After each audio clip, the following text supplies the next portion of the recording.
আল্লাহ যাদের ভালোবাসেন তাদের তিনি দুনিয়ার মোহ থেকে মুক্ত করেন। এই বাক্যে লুকিয়ে আছে এক গভীর আধ্যাত্মিক সত্য। মানুষের মন খুব সহজেই দুনিয়ার চাকচিক্যে মুগ্ধ হয়ে যায়। সোনা, টাকা, খ্যাতি, সৌন্দর্য এইসব জিনিস সহজে হৃদয়ে আসক্তি তৈরি করে।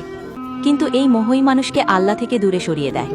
যেখানে দুনিয়ার ভালোবাসা প্রবল, সেখানে আল্লাহর প্রতি ভালোবাসা দুর্বল হয়ে পড়ে। আল্লাহ যখন কাউকে ভালোবাসেন তখন তিনি চান সেই বান্দা তারই হয়ে উঠুক। তিনি চান বান্দার হৃদয়ে শুধু তারই স্থান হোক, দুনিয়ার নয়। তাই তিনি ধীরে ধীরে সেই ব্যক্তিকে দুনিয়ার মোহ থেকে আলাদা করেন, কখনো ধাক্কা দিয়ে, কখনো কষ্ট দিয়ে, আবার কখনো প্রিয় কিছু কেড়ে নিয়ে। এই বিচ্ছেদকে আমরা অনেক সময় শাস্তি ভাবি, কিন্তু এটি আসলে রহমত। আল্লাহ আমাদের মনটাকে পরিষ্কার করেন, যেন তাতে কেবল তারই নাম জায়গা পায়। যখন কেউ সত্যিকারভাবে দুনিয়ার মোহ ত্যাগ করে, তখন সে আল্লাহর সবচেয়ে প্রিয়জনদের একজন হয়ে যায়।